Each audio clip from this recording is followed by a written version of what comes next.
Orang-orang kaya benar-benar percaya, oh, saya tidak perlu khawatir tentang itu. Saya punya cukup uang, saya bisa, Anda tahu, uang saya akan menyelesaikan masalah. Dan ketika saya bekerja di Wall Street, itu benar. Anda bisa menghasilkan cukup uang dan kemudian tirani dan korupsi tidak akan bisa menguasai Anda. Anda bisa melindungi diri sendiri dan menyiasatinya, bukan? Oke, tetapi sekarang kita berbicara tentang sebuah sistem ketika sudah terkunci, saya bisa memiliki 5 triliun dolar dan mereka bisa mengambilnya begitu saja, bukan? Maksud saya, itulah yang terjadi pada saya pada tahun 1998. Saya mengingatnya dengan baik. Jadi ini adalah model yang sama sekali berbeda. Dan yang saya lihat adalah semakin banyak orang berkata, tunggu sebentar.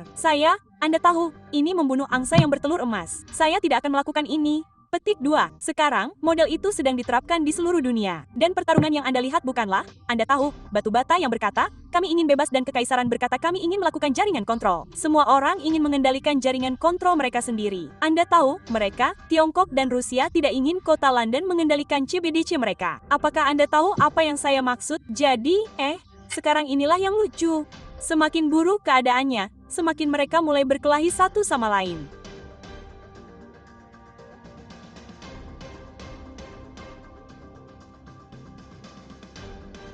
Anda sedang menonton Capital, nama saya Denny. Saat itu tanggal 8 Januari tahun 2026 dan sangat bersemangat untuk mengundang Catherine Austin Fitts. Anda tidak salah dengar, teman-teman, dari laporan Salary. Dia adalah mantan kepala perumahan, perkotaan, dan pembangunan di bawah pemerintahan Bush H.W. Bush. Maaf, salinannya baru saja berlaku, Kapten. Jadi, Anda harus menggunakan. Kami selalu mengatakan Bush 1 dan Bush 2. Bush 1 dan Bush 2. Bush.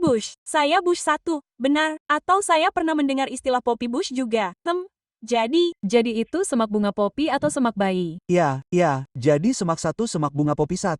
Bagaimana dengan itu? Oke, nah, itu dia. Nah, Catherine, terima kasih banyak sudah hadir di acara ini. Baiklah, terima kasih dan terima kasih atas kesabaranmu. Jadi, kami menghilang dari acara selama Natal dan saya bersenang-senang. Senang sekali bisa beristirahat dan mengikuti perkembangan dunia. Ya, dan sepertinya kita akan bersenang-senang. Jadi, mari kita mulai dengan beberapa kejadian terkini, dan itu adalah, apa yang Anda duga? Apa tebakan terbaik Anda? Apa analisis Anda tentang apa yang Presiden Trump coba capai di sini tidak hanya dengan Venezuela, tetapi sepertinya seluruh belahan barat? Tampaknya ada semacam rasa urgensi untuk mengonsolidasikan belahan barat di bawah benteng Amerika. Pertama-tama, Anda tahu, bicarakan saja tentang Venezuela sebentar. Menurut Anda, apa motif yang mendasarinya dan apa motif yang lebih besar di balik belahan bumi barat dengan Presiden Trump? Jadi, setiap tahun kami menghabiskan sebagian besar bulan September untuk melakukan penelaahan mendalam dan kemudian membuat rangkuman tahunan. Jadi, pada awal tahun 2025, saya membuat rangkuman tahunan tahun 2020 sampai 24 dan mengatakan bahwa strategi neokonservatif yang menggunakan perang hibrida untuk menggunakan Rusia lagi dan mengendalikan sumber daya Rusia telah gagal. Jadi, sekarang alih-alih bergerak dari timur ke barat, pemerintahan baru harus bergerak dari utara ke selatan. Jadi, yang Anda saksikan karena kita berada di tengah-tengah pengaturan ulang perbankan sentral. Namun, yang Anda saksikan adalah pergeseran dari dunia unipolar ke dunia multipolar ketika strategi neokonservatif itu gagal. Anda tahu, dorongan untuk modal unipolar gagal. Jadi, sekarang Anda melihat pemerintahan baru mencoba mengkonfigurasi ulang menjadi kekuatan regional. Jadi, alih-alih bergerak dari timur ke barat, mereka bergerak dari utara ke selatan. Dan yang sangat sulit, jadi kami baru saja membuat rangkuman tahunan untuk tahun 2025. Dan yang sangat sulit untuk dikatakan, menurut saya. Pasar dan ekonomi, Anda tahu, kita mengalami globalisasi dan terbagi menjadi pasar timur dan pasar barat. Itulah yang Anda lihat sebagian di pasar perak. Dan Thai, Anda tahu, China telah melakukan latihan militer yang sangat agresif dan mengeluarkan media sosial yang sangat agresif tentang Taiwan dan Amerika Serikat diam, sangat tenang. Sementara itu, jika Anda melihat apa yang diteriakkan China dan Rusia ketika kami pergi ke Venezuela, saya akan katakan lagi, sangat tenang. Karena itu, Anda melihat perombakan real estate di mana China menegaskan hegemoni di Laut China Selatan dan di Asia, dan AS menjadi sangat agresif dalam mendorong China keluar. Jadi apa yang terjadi di Venezuela? Jadi jika Anda melihat pasar Venezuela, perdagangannya mulai naik setelah awal pemerintahan. Jadi ini sudah berlangsung cukup lama. Dan China sangat agresif. Rusia juga ada di Venezuela. Dan kami tahu Anda punya minyak yang sangat berat. Tetapi terlepas dari kualitas minyaknya, Anda punya cadangan minyak terbesar di dunia dan banyak sumber daya mineral lainnya, meskipun sangat sulit untuk dimanfaatkan. Dan menurut saya, semua orang di papan catur sedang mengatur ulang cara kerja real estate.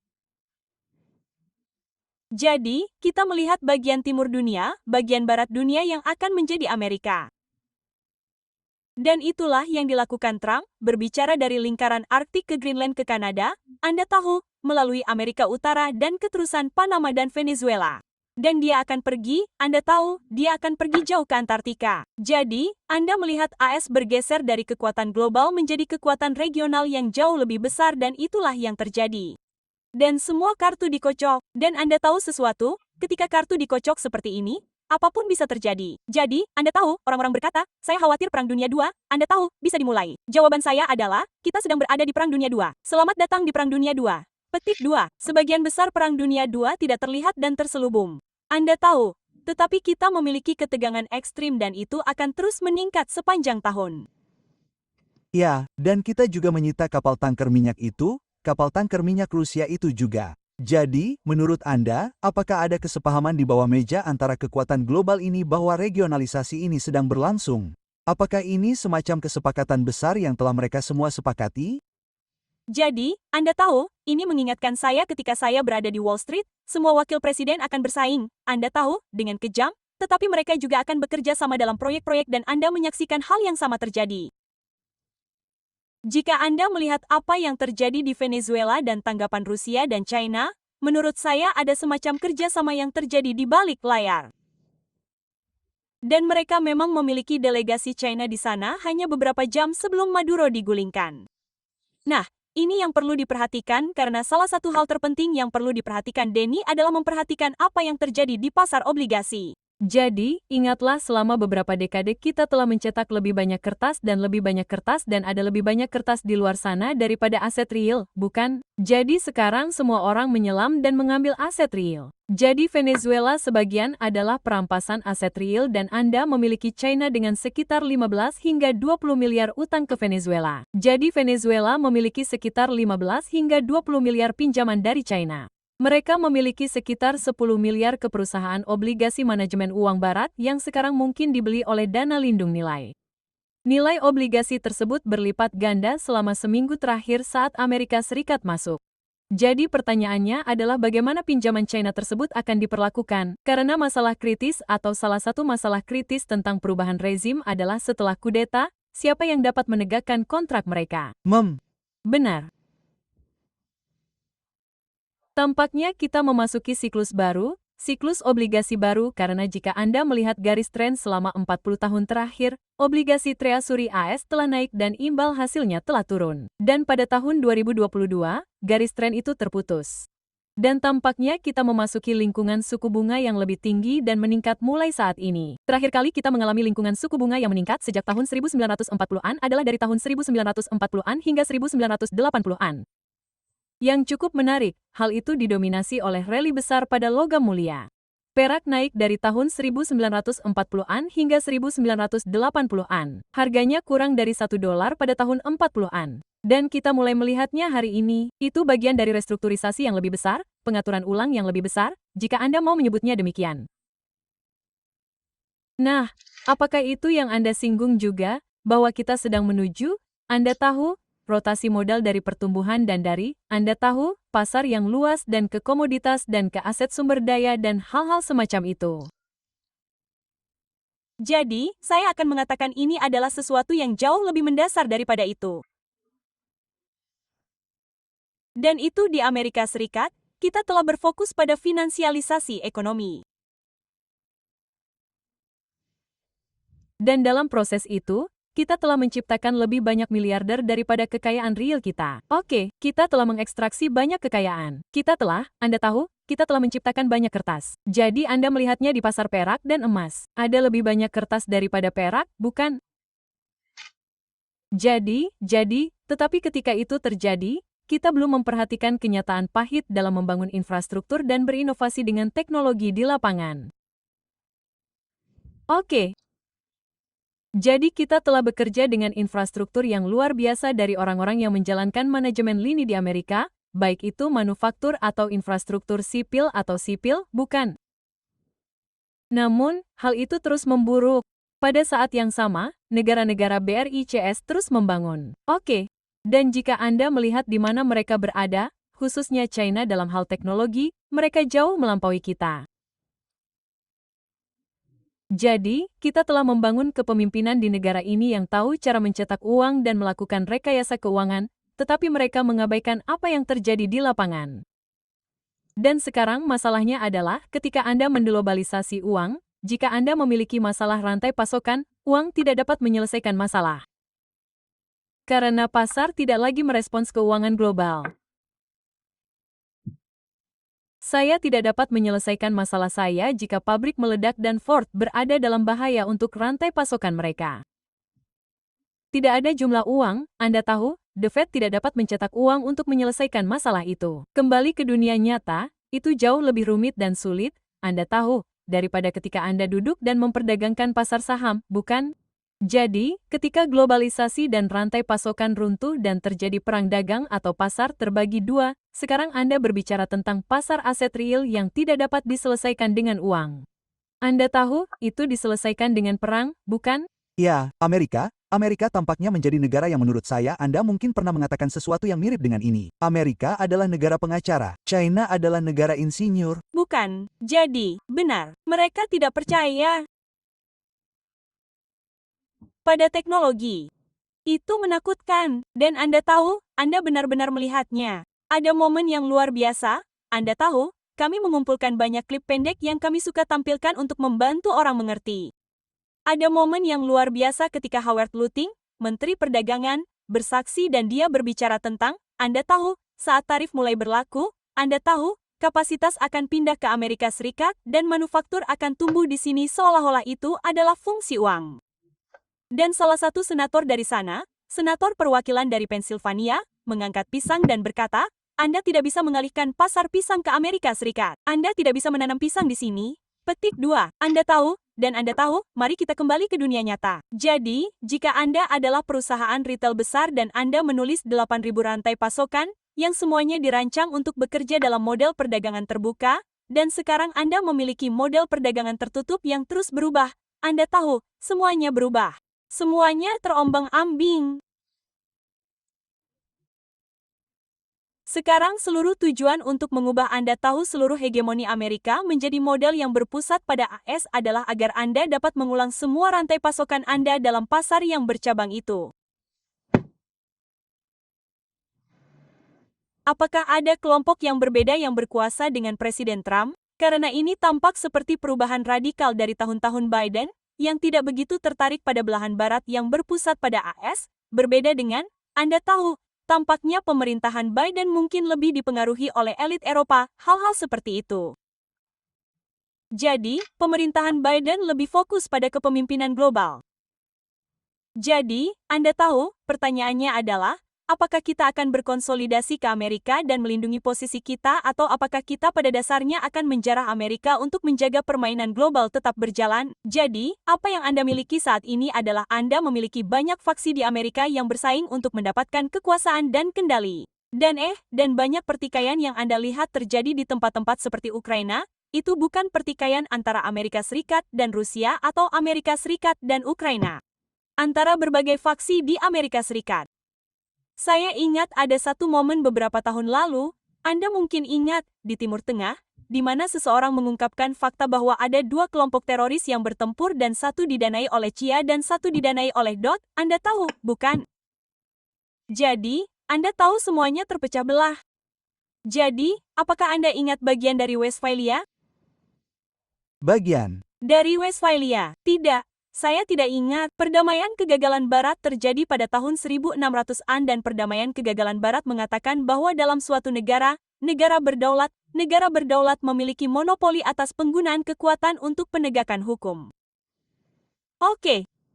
Apa yang terjadi adalah itu benar-benar hancur dan sekarang kita melihat perusahaan-perusahaan berkeliaran dan menggunakan paramiliter untuk menegakkan ini dan itu.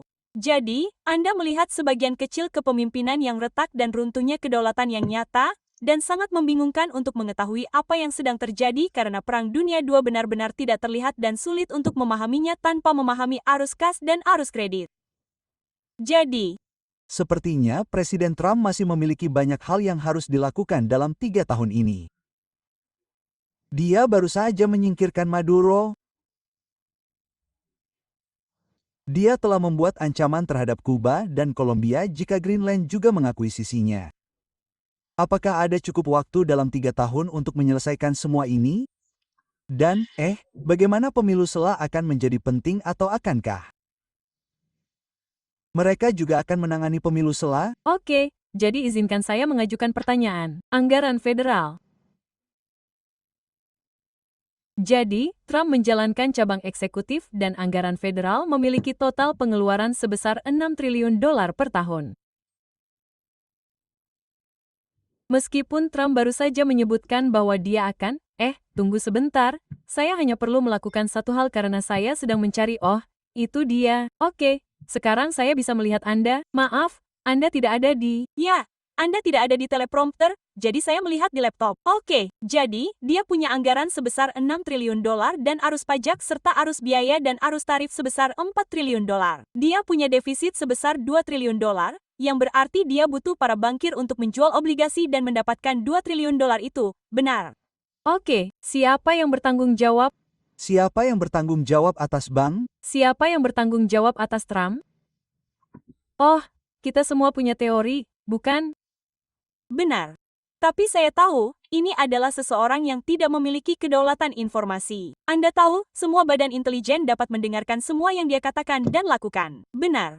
Dan dia tidak memiliki kedaulatan finansial. Dia benar-benar. Itu yang dikatakan James Carville. Dia berkata, ketika saya meninggal, saya ingin kembali sebagai pasar obligasi karena Anda dapat meneror siapapun. Benar. Jadi, dia tidak memegang kendali. Dia tidak menjalankan pemerintahan yang berdaulat. Jadi pertanyaannya adalah siapa yang memegang kendali? Karena menurut saya itu tidak seperti yang dikatakan Alistair Crooks tempo hari. Dia mengatakan Trump tidak punya wewenang. Jadi itulah pertanyaannya. Siapa yang punya? Sekarang, bisakah semua ini diselesaikan? Lanjutkan. Bisakah semua ini diselesaikan dalam 4 tahun? Ya, bisa. Benar-benar bisa, jika kepentingan finansial global bersedia bekerja sama dalam menata ulang, seperti cara kerja hegemoni antara Timur dan Barat di dunia multipolar. Ya, bisa diselesaikan dalam 4 tahun. Menarik. Bagaimana dengan beberapa hal yang terjadi di Timur Tengah dan bagaimana menurut Anda restrukturisasi terjadi di sana? Karena tampaknya ada pertikaian internal antara, Anda tahu, Uni Emirat Arab dan Saudi atas Yaman.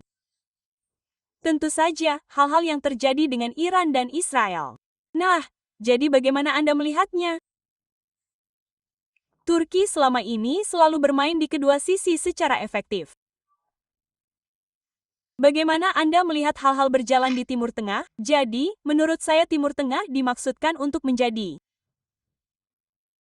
wilayah yang sangat kaya yang akan menjadi jalan tengah antara Timur dan Barat. Dan Timur dan Barat dapat berdagang bolak-balik melalui Timur Tengah. Yang harus diselesaikan adalah Israel berniat berperang dengan Iran dan menghancurkan Iran. Pemahaman saya adalah Presiden telah memberi lampu hijau kepada Israel untuk menyerang lagi. Dan jika Anda melihat apa yang terjadi di Iran sekarang, jelas bahwa mereka menjadi sasaran penghancuran mata uang mereka. Jadi menurut saya itu perlu diselesaikan. Hal lainnya adalah apa yang terjadi di Israel.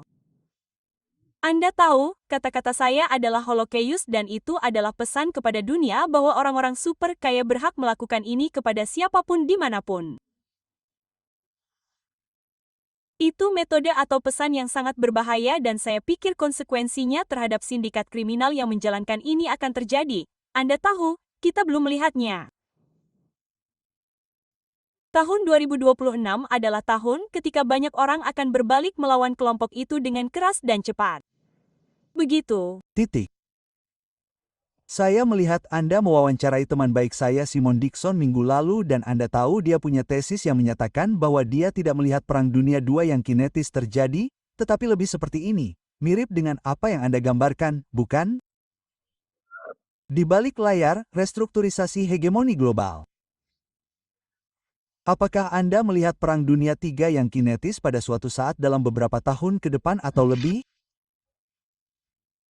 Jadi yang saya lihat adalah perang hibrida menggunakan persenjataan tak terlihat dan menggunakan perang saraf adalah permainan besar. Jika Anda melihat apa yang terjadi, Anda ingat ketika kita menyerang Iran, hal pertama yang kita lakukan, Anda tahu, dan secara teknis itu adalah Israel, tetapi sebenarnya itu kita. Hal pertama yang kami lakukan adalah kami mencoba membunuh 12 orang di puncak rantai komando mereka. Kami berhasil membunuh 11 orang dan ketika kami membunuh mereka, kami membunuh di rumah mereka bersama keluarga mereka, membunuh beberapa tetangga mereka. Dan pesannya adalah kami memiliki 92 juta warga Iran di bawah pengawasan individu dan kami dapat membunuh Anda satu persatu. Jadi, jika Anda datang ke Ciri, saya punya sepotong, menggunakan frasa Whitney Webb dan Ian Davis, Panopticon, dan Anda tahu, ini adalah kehidupan di dalam Panopticon, dan pada dasarnya Kekaisaran AS dan Israel telah membuatnya sangat jelas bahwa mereka dapat menargetkan dan membunuh siapa saja, satu persatu, dan akan membunuh keluarga mereka juga. Jadi, dan peperangan semacam itu adalah jenis peperangan yang sangat berbeda karena Anda pada dasarnya dapat membunuh seluruh struktur komando tanpa menyerbu dan menempatkan pasukan di tanah di negara tersebut. Jadi, perang semacam itu sedang berlangsung dan Anda melihat, Anda tahu, Anda melihat fasilitas diledakkan di Amerika Serikat, diledakkan di Rusia, diledakkan di seluruh dunia. Anda melihat peperangan cuaca dengan pola cuaca yang aneh, gempa bumi, dan lain sebagainya. Jadi, perang itu keras, tetapi berlangsung secara diam-diam dan lebih bergantung pada penargetan individu, sanksi terhadap individu, sanksi terhadap perusahaan, dan secara harfiah, Anda tahu, semuanya mulai dari peracunan hingga pembunuhan. Jadi, perang itu sangat keras, tetapi sangat senyap dan tidak terlihat. Baiklah, istirahat sebentar di sini karena jika Anda membeli emas atau perak dengan cara biasa, Anda mungkin membayar lebih banyak. Dan itu karena sebagian besar pedagang eceran diam-diam menaikkan harga yang sangat besar ini. Terkadang 10%, terkadang 20%, terkadang bahkan 30%. Dan Anda bahkan tidak menyadarinya. Ini seperti membayar $115 untuk uang kertas $100. Tidak masuk akal, bukan? Itulah sebabnya saya menggunakan Boolean Standard Pro. Ini adalah keanggotaan yang pada dasarnya memungkinkan Anda membeli logam mulia dengan harga grosir yang sebenarnya. Harga yang sama dengan yang didapatkan pedagang. Jadi, tidak ada premi yang dinaikkan, tidak ada permainan perantara. Platform mereka diperbarui setiap 5 detik langsung dari percetakan dan distributor. Jadi, apa yang Anda lihat benar-benar pasar yang sebenarnya. Dan inilah bagian yang gila. Jika Anda membeli sesuatu seperti American Eagle emas ini, inilah jumlah uang yang akan Anda hemat setidaknya pada saat rekaman ini. Jadi, pada dasarnya itu membayar sendiri beberapa kali lipat pada banyak kesempatan tergantung pada apa yang Anda beli. Dan jika Anda ingin mencobanya, mereka memberi pemirsa saya diskon eksklusif 10% untuk bulan pertama. Cukup gunakan kode promo COSM 10 saat pembayaran. Itu kusem 10 saat pembayaran. Jadi, jika Anda menumpuk, berinvestasi, atau hanya lelah terkena markup tersembunyi, lihat sekarang. Boolean Standard Pro. Klik tautan di bawah di kotak deskripsi dan gunakan kode promo. Sekarang, mari kembali ke video. Nah, ini menimbulkan pertanyaan, jika mereka bisa melakukan itu ke luar negeri, itu berarti mereka punya lebih banyak kapasitas untuk warga negara di ranah domestik Amerika Serikat. Dan Anda tahu, mereka sudah membuang agenda energi hijau demi membuang apapun yang mereka bisa ke pusat data AI. Nah, yang menariknya, AI memang memecahkan krisis energi hijau. Itu bukan lagi agenda. Jadi, pujian untuk AI dalam hal itu. Tetapi tampaknya mereka juga membangun penjara di dalam negeri untuk warga negara. Apakah ada jalan keluar setelah mereka menerapkan sistem mereka sepenuhnya? Misalnya, jika Anda pergi ke Kareria, kami memperbaruinya setiap minggu, sesuatu yang disebut koleksi jaringan kontrol. Dan apa yang terjadi adalah ketika pemerintahan masuk, saya katakan pada tahun 2024, para bankir akan menempatkan Trump untuk mendapatkan jaringan kontrol bagi mereka. Dan faktanya, itulah yang terjadi. Tetapi itu bergerak sangat cepat. Denny, saya benar-benar akan melakukan wawancara seperti ini dan saya tidak dapat mengingat semua hal yang telah dia lakukan minggu lalu. Mereka bergerak sangat cepat. Jadi kami mulai, Anda tahu, membuat koleksi dan saya dapat mengirim orang dan melihatnya. Namun, sungguh luar biasa kecepatan mereka. Anda tahu, mereka bergerak dalam 3 area. Pertama, mereka mencoba mendapatkan ide digital melalui sistem ide asli. Kedua, Mereka mencoba mendapatkan uang yang dapat diprogram dan alih-alih memulai dengan CBDC, ada terlalu banyak reaksi terhadapnya. Mereka ingin membuat stablecoin dan token aset yang membuatnya dapat diprogram dan melakukannya dengan cara itu. Dan kemudian saya pikir di kemudian hari mereka akan melakukan CBDC setelah mereka memulainya. Dan yang ketiga adalah mereka harus menempatkan infrastruktur lokal. Jadi mereka membutuhkan kamera kawanan, mereka membutuhkan peningkatan penggantian telkom dari apapun lokal dan segala macam infrastruktur keras termasuk pusat data. Dan sekarang seperti yang dapat dilihat orang-orang, mereka mulai menolak. Sekarang apakah mereka siap untuk menerapkan jaringan kontrol? Tidak. Tetapi mereka sedang dalam perjalanan. Dan apakah sudah terlambat? Bisakah kita menghentikannya? Ya, kita bisa menghentikannya. Dan salah satu alasan kita bisa menghentikannya adalah jika Anda melihat semua orang yang membangunnya dan membiayainya. Itu adalah kita, bukan. Jadi, mereka adalah sekelompok kecil orang dan, salah satu hal yang saya lihat, setidaknya di daerah setempat, semakin banyak orang menyadari, Anda tahu, ketika saya pertama kali mulai memperingatkan orang-orang tentang jaringan kontrol, orang-orang kaya benar-benar percaya. Oh, saya tidak perlu khawatir tentang itu. Saya punya cukup uang, saya bisa, Anda tahu, uang saya akan menyelesaikan masalah. Petik 2. Dan ketika saya bekerja di Wall Street, itu benar, Anda bisa menghasilkan cukup uang dan kemudian tirani dan korupsi tidak akan bisa, Anda bisa melindungi diri sendiri dan mengatasinya, bukan? Oke, tapi sekarang kita berbicara tentang sebuah sistem ketika itu terkunci pada tempatnya. Saya bisa punya 5 triliun dolar dan mereka bisa mengambilnya begitu saja. Benar. Maksud saya, itulah yang terjadi pada saya di tahun 1998. Saya mengingatnya dengan baik. Jadi, ini adalah model yang sama sekali berbeda. Dan yang saya lihat adalah semakin banyak orang berkata, tunggu sebentar. Anda tahu, ini membunuh angsa yang bertelur emas. Saya tidak akan melakukannya. Petik 2. Sekarang model itu sedang diterapkan di seluruh dunia dan pertarungan yang Anda lihat bukanlah? Anda tahu, batu bata yang mengatakan kami ingin bebas dan kekaisaran yang mengatakan kami ingin membuat jaringan kontrol. Semua orang ingin mengendalikan jaringan kontrol mereka sendiri. Anda tahu, mereka, Tiongkok dan Rusia tidak ingin kota London mengendalikan CBDC mereka. Anda tahu apa yang saya maksud? Jadi, inilah yang lucu. Semakin buruk keadaannya, semakin mereka mulai bertengkar satu sama lain, bukan? Jadi, saya baru saja melihat, saya belum sempat melihat pengajuannya, tetapi Bear sekarang menggugat beberapa perusahaan farmasi dengan mengatakan mereka menemukan teknologi mRNA. Saya seperti, hebat, kalian saling bunuh, loh. Jadi, ada kisah luar biasa di Alkitab yang saya suka, yang disebut pasukan Gideon, kisah Gideon. Di dalamnya, Gideon dikisahkan telah diurapi oleh malaikat Tuhan untuk mengusir kaum Midian dari Israel. Intinya, cara Gideon melakukannya adalah kaum Midian saling membenci dan curiga sehingga mereka saling membunuh. Itulah prediksi saya. Jika kita semua bisa mengatakan tidak, memperlambatnya, menciptakan gesekan, dan menolak untuk ikut campur, serta membawa transparansi, maka saya pikir kaum Midian akan saling membunuh. Itu, loh. Jika Anda melihat pertarungan yang terjadi di Washington sekarang antara tokenisasi aset stablecoin dan CBDC serta semua permainan yang sedang berlangsung. Maksud saya, pertarungan itu terus berlanjut dan pertarungannya sengit. Jadi, intinya, cobalah untuk mengulur waktu sebanyak mungkin dan biarkan kartel itu mengecokkan dirinya sendiri. Jadi, begini, gunakan uang tunai. Gunakan uang tunai. Anda tahu, dan di sana, jika Anda datang ke Celeri, kami memiliki publikasi baru yang luar biasa berjudul Coming Clean. Bahkan, saya punya salinannya di sini, itu tersedia dalam format PDF. Anda bisa menemukannya dan mengunduhnya, dan Anda juga bisa mendapatkan salinan cetaknya jika Anda mau. Tetapi pada dasarnya itu adalah cara detoksifikasi. Saya menyebut jaringan kontrol itu cacing pita, parasit, dan itu adalah cara untuk mendetoksifikasinya dari, Anda tahu, dari pikiran Anda, dari hidup Anda, dari dompet Anda, setelah Anda tahu, baik keuangan Anda atau rumah dan keluarga Anda, singkirkan mereka. Dan Anda tahu, karena mereka mencoba meracuni kita. Itu salah satu risiko keuangan terbesar kita.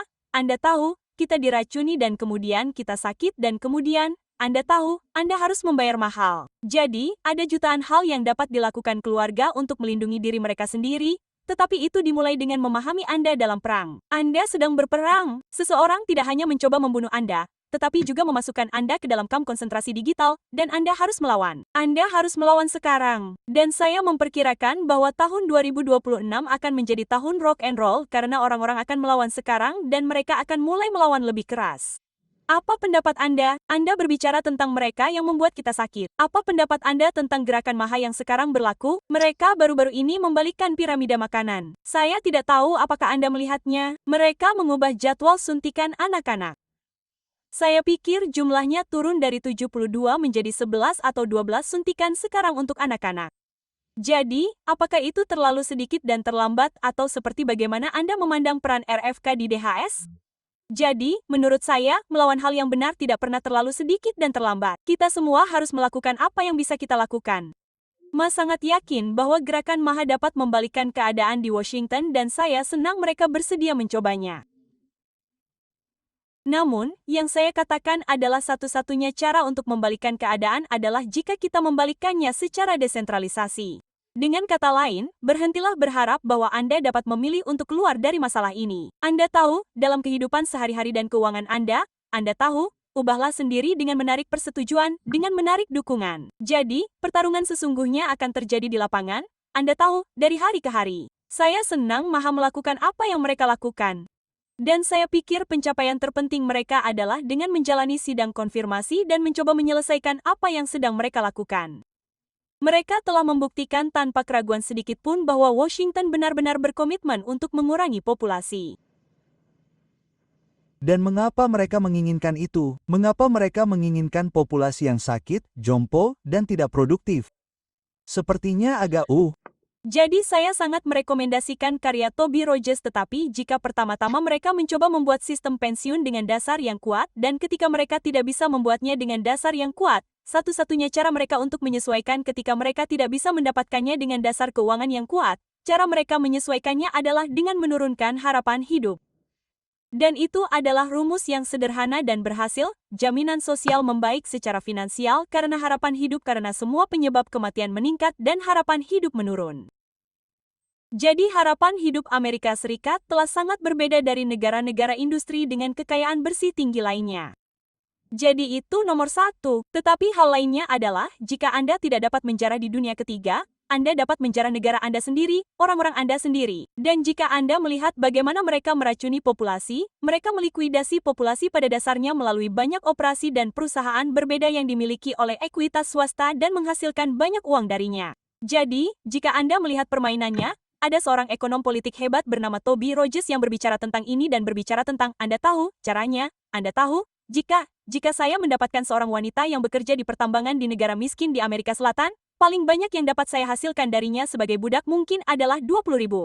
Tetapi jika saya mengambil seseorang dengan 2 juta di IRA dan 2 juta di 401k dan rumah bagus, Anda tahu, saya pada dasarnya dapat menghapus seluruh kekayaan keluarga mereka yang mengalir melalui mereka melalui mesin penyakit kronis. Dan itu benar karena jika Anda tahu, jadi Swiss memiliki salah satu sistem perawatan kesehatan terbaik di dunia. Biayanya $8.500 per orang per kapita. Di Amerika Serikat, biayanya $13.500. Dan sistem perawatan kesehatan jauh lebih buruk daripada Swiss. Jadi, Anda tahu, ini adalah mesin uang. Ini telah difinansialisasi. Ini bukan sistem perawatan kesehatan. Ya, masuk akal, terutama dengan rekor tingkat utang yang kita miliki saat ini. Dan kemudian Anda juga memiliki utang yang seharusnya digulirkan, yang awalnya dibiayai dengan suku bunga yang lebih rendah, yang sekarang harus dibiayai dengan suku bunga yang berlaku 4% lebih. Presiden Trump juga mencuit kemarin bahwa gaji para eksekutif perusahaan pertahanan harus dibatasi pada $5 juta. Mereka harus berhenti membeli kembali saham mereka.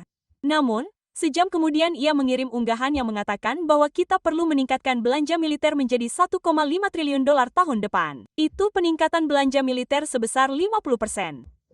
Apa yang ingin ia sampaikan di sini?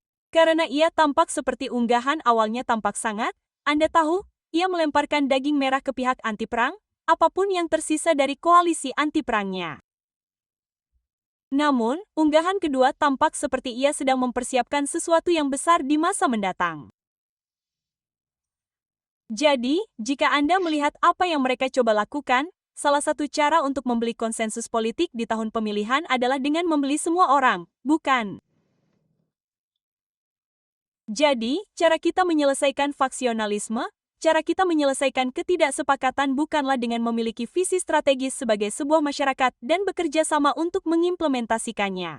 Jadi, jika Anda ingat, Anda tahu John Kennedy berbicara tentang, Anda tahu, jangan tanyakan apa yang bisa Anda lakukan, Anda tahu, apa yang negara bisa lakukan untuk Anda, tanyakan apa yang bisa Anda lakukan dari negara Anda. Anda tahu, ada seluruh generasi orang yang percaya bahwa mereka ingin bersatu dan membuat Amerika hebat, bukan?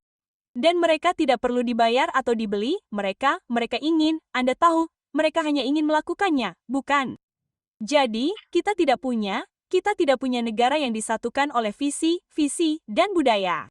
Kita punya negara yang disatukan oleh penipuan dan penjarahan. Saya tidak suka mengatakannya. Dan bukan hanya orang-orang di Washington dan Wall Street, Anda tahu, yang ada di seluruh negeri. Dan jika Anda akan membeli semua orang untuk melakukan apa yang Anda butuhkan untuk membangun itu, Anda tahu, teknokrat dari lingkaran Arktik hingga Antartika, Anda perlu menghabiskan banyak uang dan membuat semua orang ikut serta. Jadi, saya berasumsi itulah yang sedang dilakukannya. Sekarang, Anda tahu, hal lain yang mungkin dilakukannya adalah jika Anda melihat betapa rapuhnya kredit federal, itu mungkin hanya jalan pintas. Anda menyerap uang sebanyak mungkin selagi bisa, dan kemudian Anda membiarkannya runtuh. Apakah semua jalan menuju pengendalian kurva imbal hasil dan pelonggaran kuantitatif? Pada saat ini, jadi, saya tidak tahu, maksud saya tidak melihat bagaimana kita bisa melewati tahun 2026 tanpa pelonggaran kuantitatif. Anda tahu, saya pikir Fed harus turun tangan dan membeli. Sekarang, mereka akan meluncurkan koin stabil. Saya pikir mereka ingin melakukannya sebelum akhir tahun.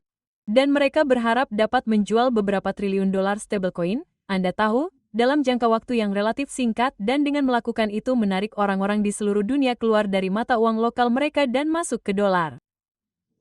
Dan sekali lagi, ketika mereka melakukannya, itu akan menjadi sesuatu yang dapat dikonversi menjadi uang yang dapat diprogram. Jadi Anda tidak hanya memperkuat dolar, tetapi Anda juga memperkuat kendali Anda atas orang-orang di seluruh dunia pada akhirnya. Jadi salah satu pertanyaan besar senilai 64.000 dolar adalah seberapa banyak float yang dapat mereka peroleh dari stablecoin dan seberapa banyak float yang dapat mereka peroleh dari tokenisasi aset. Jadi, RUU Inovasi yang bertanggung jawab adalah tanggapan Senat terhadap Clarity Act, dan mereka mencoba menyelesaikannya. Kongres mencoba menyelesaikannya sehingga mereka dapat memulai token aset. Dan Denny, ingat, mereka berencana membuat token untuk memperdagangkan pada dasarnya setiap saham dan obligasi di dunia. Jadi, Coinbase telah keluar dan berkata, Anda akan memperdagangkan saham perpetual, dan Anda dapat melakukannya 24/7, dan mereka akan menawarkan margin 20 kali lipat. Jadi, Anda tahu, lucunya di akhir tahun, semua orang mengatakan ada gelembung segalanya dan itu tidak akan bertahan lama. Jadi jika Anda melanjutkan untuk membuat token aset di semua real estate, di neraca federal, jika Anda membuat token aset di semua saham dan obligasi dan mengizinkan pasar 247, apakah Anda punya ide, dan Anda memainkan permainan koin stabil, apakah Anda punya ide, Anda tahu, kita belum mulai melihat gelembung yang dapat dibuat. Dan mereka mengatakan Trump berkata selama kampanye, kita hanya akan menggelembungkan utang, bukan? Apakah ini sebabnya emas dan perak menguat? Karena jika Anda melihat gelombang inflasi terakhir, emas adalah indikator utama dan kemudian kita memiliki inflasi yang dilaporkan sekitar setahun kemudian. Apakah orang dalam yang pintar ini menumpuk uang di logam mulia? Tentu saja, mereka menumpuknya di aset real. Dan mereka telah menumpuknya di aset real sejak 2008.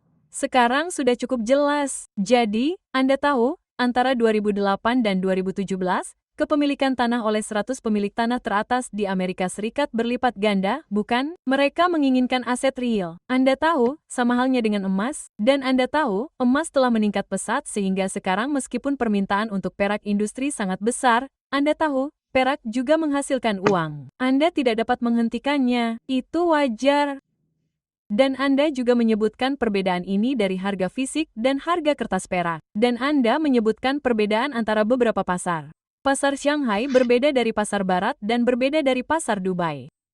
Apakah Anda melihatnya? Anda tidak bisa. Jadi China menutup jendela ekspor. Ya. Dan Anda tahu jika Anda kembali, kami memiliki bagian hebat yang kami buat bertahun-tahun lalu tentang 10 tanggal teratas dan logam mulia dalam sejarah Amerika. Dan saya melakukannya dengan Franklin Sanders. Itu sangat bagus. Tetapi yang ditunjukkannya adalah Anda mendapatkan suara hisapan besar perak atau emas dari timur ke barat atau barat ke timur sepanjang sejarah yang benar-benar dapat. Anda tahu, itu benar-benar dapat mengganggu seluruh dunia atau mereka membuat penemuan pertambangan besar di Amerika Selatan dan boom, semuanya terganggu lagi. Tetapi saya pikir mereka mencoba menghindari suara hisapan besar dari barat ke timur. Tetapi kemudian lihatlah China. Mereka menghentikan ekspor. Mereka mencoba, Anda tahu, menghindari suara hisapan dari timur ke barat. Jadi, Anda melihat percabangan nyata di banyak pasar fisik, Anda tahu, dan tiba-tiba, Anda tahu, Logam tanah jarang tidak berfungsi. Anda tidak bisa mendapatkan lebih banyak dengan harga. Anda bisa menaikkan harga dan Anda tidak bisa mendapatkan lebih karena China berkata, tidak, masalah keamanan nasional. Kami sudah menguasai Anda, kami akan menggunakannya sebagai pengaruh. Petik 2, benar. Jadi, Anda tahu, dunia fisik sedang menegaskan kembali kendali dan itu hanyalah hasil alami dari globalisasi. Dan saya pikir yang perlu Anda dan saya pahami adalah kita membutuhkan kepemimpinan yang memahami dunia fisik. Jadi, ada sebuah cerita yang saya ceritakan dahulu kala ketika John Cenono mencalonkan diri sebagai senator di New Hampshire sebelum iklan Bush. Anda tahu, ia menjadi kepala staf di pemerintahan Bush, tetapi saya bekerja di Dillon Read dan salah satu mitra saya adalah ketua kampanyenya. Jadi, Cenono datang dan memberikan promosi. Saya belum pernah mendengar tentangnya sebelumnya, dan ia memberikan promosi yang merupakan promosi politik paling efektif yang pernah saya dengar dalam hidup saya. Dan ia menggambarkan bagaimana semua rancangan undang-undang yang berbeda di Kongres dan isu-isu yang membutuhkan pengetahuan teknik dan kemudian berapa banyak insinyur yang ada di Kongres. Saya rasa jumlahnya sekitar 1 atau 2 orang. Tentu saja, dia seorang insinyur nuklir. Dia berkata, kita butuh insinyur karena jika kita melihat dunia yang kita masuki, teknologinya meroket dan kita harus unggul. Kita tidak bisa membuat undang-undang dan mengatur hal ini kecuali kita memahaminya. Kita butuh insinyur. Saya benar-benar mengeluarkan buku cek dan menulis cek untuknya untuk semua yang ada di rekening koran saya.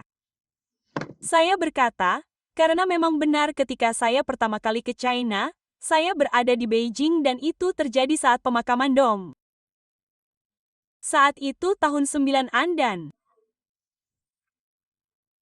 pemerintahan Clinton sedang berperang besar dengan RRC.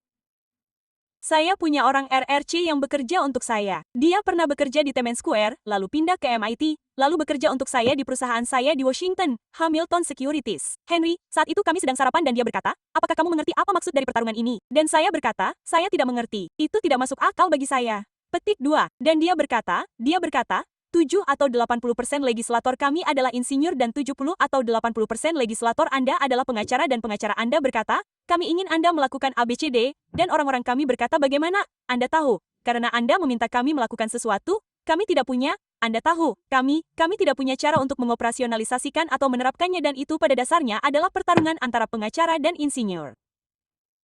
Jadi Anda tahu dan inilah masalahnya ketika realitas fisik menegaskan dirinya sendiri dalam proses ini Anda tahu para insinyur akan menang jika kita tidak berhati-hati. Jadi kita perlu di Amerika, kita perlu lebih banyak insinyur dan lebih sedikit pengacara. Apakah Anda ingat seorang anggota Kongres yang berkata, siapa yang bertanya tentang Guam yang tenggelam karena Anda tahu sesuatu, saya mendengar suara samar, saya tidak dapat mendengar Anda. Oh, bagaimana dengan sekarang? Tidak. Tidak. Tunggu sebentar. Oh,